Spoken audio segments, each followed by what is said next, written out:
Welcome back to the Deep Plea. In this podcast, we aim to have deep conversations about all sorts of interesting topics to engage with and learn more from the world around us. My name is Karthik. The guy on the other side of the mic is Sven, Hello, hello. and today we're going to be talking about comfort zone. Let's get into it with the quote for today. Fear of fear may lead you to hang back, living a lesser life than you are capable. Fear of fear may lead you to push ahead, living a false life, off center, tense, and missing the moment.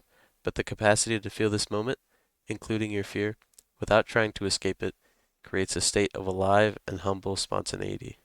You are ready for the unknown as it unfolds, since you are not pulled back or pushed forward from the horizon of the moment. You are hanging right over the edge. The Way of the Superior Man by Hmm. David Dita. Sven, take it away with the Yeah. explanation. So I think that when it comes to fear in this quote, he's kind of referring to fight or flight, which what we know today from science is kind of what that is, where we either, fight or flight. So if something happens in our lives and we think, someone can make fun of us if we do that, or we might put a bad impression, we hang back. We kind of don't do that task. And the more you repeat that, the more you hang back, the more intense and badly that task will be because you're maintaining your comfort zone.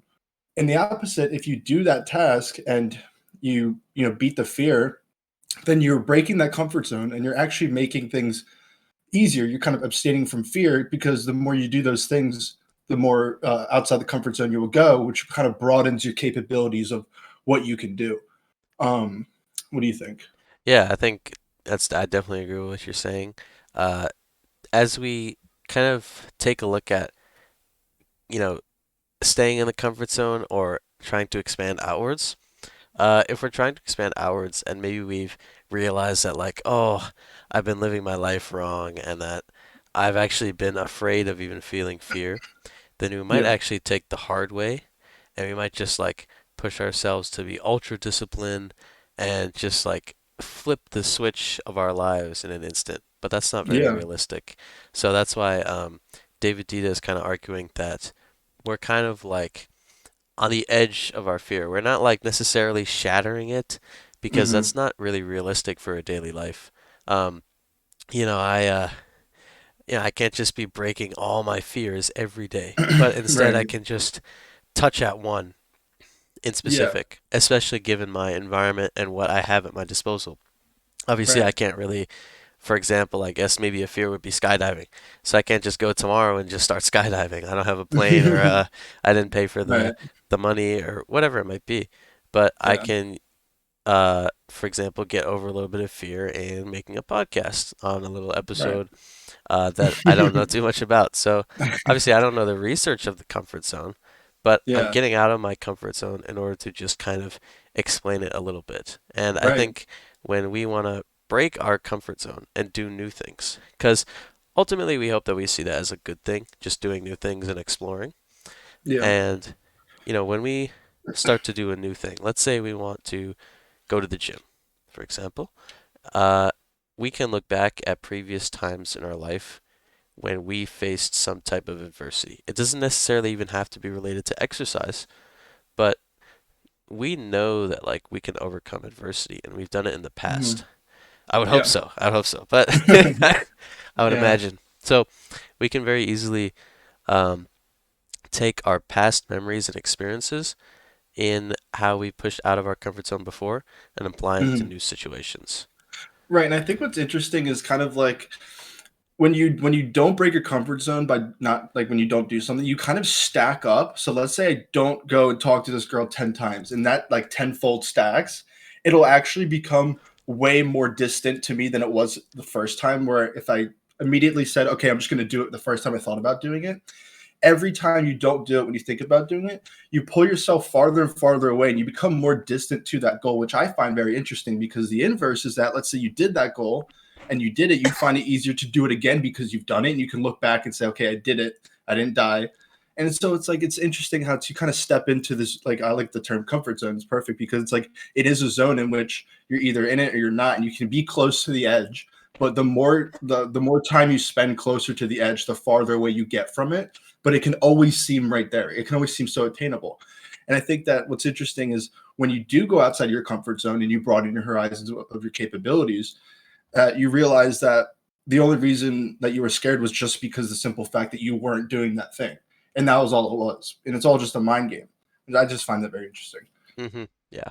So let's get into our easy question for today. How can we define our comfort zone in our daily lives? How and in what ways has this definition changed throughout our lifetimes? Sven, take it away. Yeah. So, like I brought up before, evolving fight or flight, back then it was a very real thing. So when you had adversity such as, the crazy example that a tiger was chasing you, you would actually be having to run away. And the more that happened, the more you're capable and the more you kind of were able to define this as, okay, this is a part of my life, although this is life threatening, but I know what to expect. For us, we define our comfort zone as being away from all types of adversities because that's what's comfortable. And I think that's the definition. So being at home, curled up, watching Netflix, and we think that that's our comfort zone, which I mean, it is. I guess that's how we define it. But that's how it kind of changed through our lifetimes because we kind of associated these primal natures that could kill us to kind of still be a part of our way of life. So to know that, you could maybe be starving for a little bit if you didn't get your food when you hunted, that was still kind of a part of the norm. Whereas for us, we think that, this job interview coming up or this girl not texting me back or all these different things, that is kind of something that's not expected, even though it's not really an issue. And we think that's outside of our comfort zone because we haven't experienced it as much. And so I think that we would say that we define that as outside of our comfort zone. In reality, it kind of still is a comfort zone because we're not actually being threatened. Our lives aren't actually being threatened. So I think we actually define it these days as superficial issues, at least for the modern world, the third world. I mean, I mean the first world. That those are kind of how we would identify this comfort zones.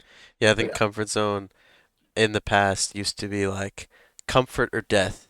Now it's comfort or death by like social, Yeah, political, outcasting. economic, Right. instead of like just death itself.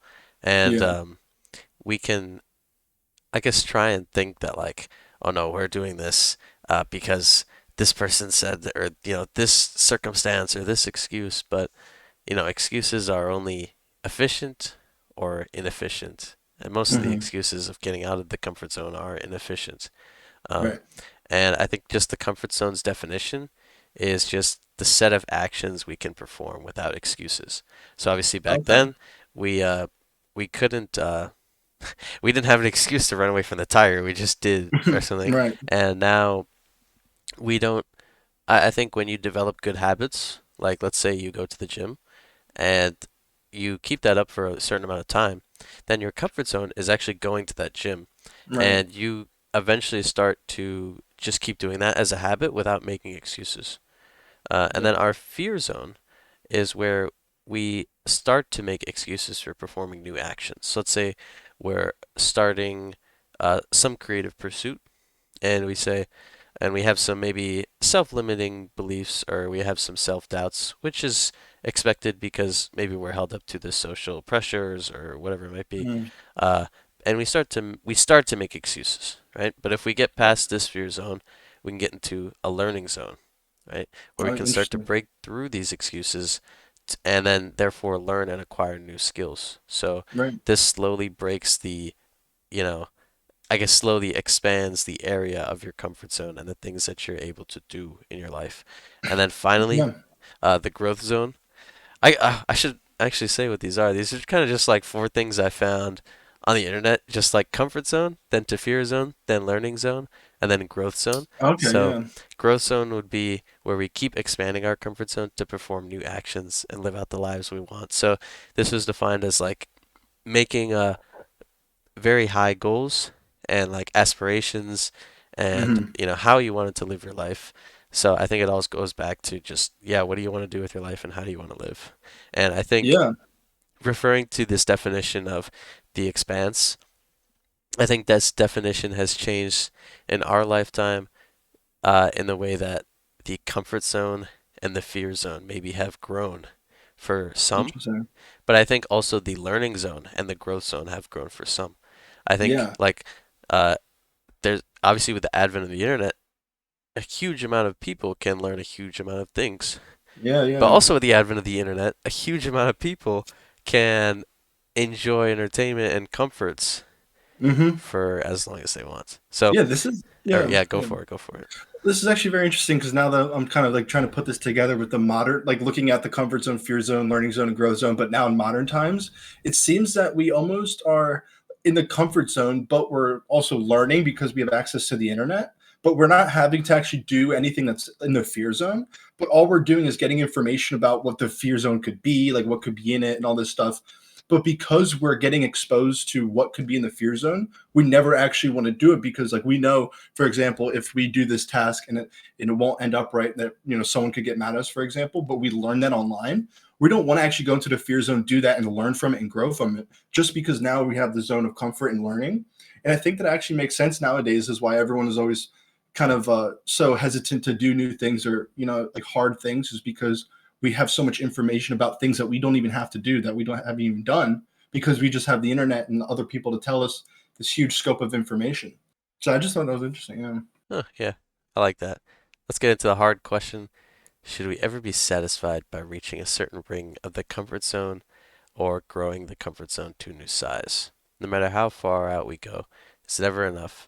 Perhaps to a point where we can stop. And I guess this is a hard question, but I feel like it's kind of easy to answer that you kind of know that like you're never really gonna stop. But the way I wanted to kind of frame this is like, uh, let's say when we're young, right? We can focus on, I guess we'll go back to the gym, right? Uh, we can really focus on getting muscle, right? Building a nice physique. But when we get older and our bones start to deteriorate, obviously that's going to be some aspect of our life that we're not going to be able to keep up as much. But Yeah. instead, maybe if we want to kind of maintain that same ring of the comfort zone, maybe we get into more cardio. We make sure that our heart is healthy, our lungs are Yep. healthy, all our bones, everything like that. And maybe we start, taking some of the time that we use in our youth to bodybuild, and we take that time and put it into a new pursuit that grows our comfort zone. Uh, Yeah. so I think like just trying to go out, out, out is not really the right approach. Try Yeah. and very, meticulously craft your sculpture that is your comfort zone, because you want to make sure that you're not just doing activities just to grow the comfort zone, just Yeah. to be Yeah. like, let's say I'm studying computer science right now. So let's say I was like, oh, I really want to learn about this entire philosophy that I'm not even going to use.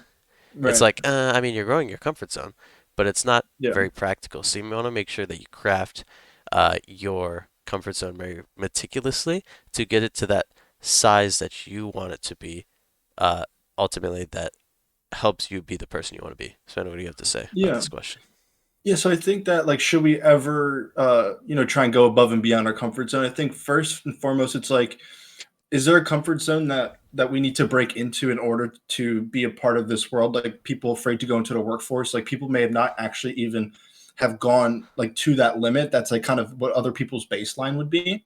So first thing is like to be able to get to the point of contentment or of like normal kind of steady moving stuff, and then going into above and beyond. So it's like you're in school, you get a job, and then now that you have a job, now you can kind of go and try new things and break out and continue to get outside your comfort zone.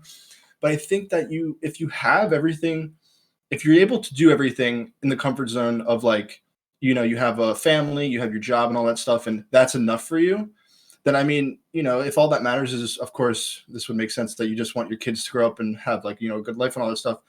That's great.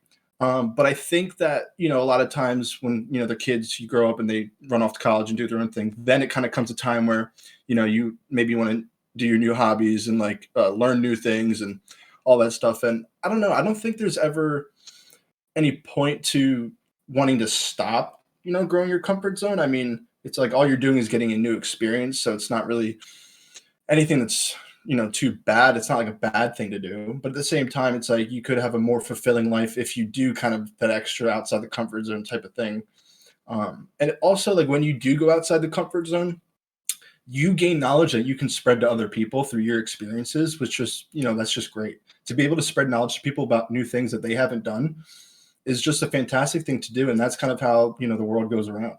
So it's like if I went to this location that, let's say I went to Antarctica, for example, and I was researching, I came across like polar bears and different things. Like I'd be able to gather new information because let's say I was the only one researcher that wanted to go to this place and do this type of research. I would be the one for humanity to be going outside of my comfort zone to get the research and data to give to the world about, whatever is in Antarctica, for example. So in that case, your job can also kind of push you out of your comfort zone, but I guess it depends on the impact you want to make on the world. Yeah, I agree. I think that was said perfectly. I Nice. think that Thank we'll you. just end it right there. I don't That have sounds anything good. to say. Yep. Thank you very much for watching. Thank you. I'll see Thank you you. in the next one.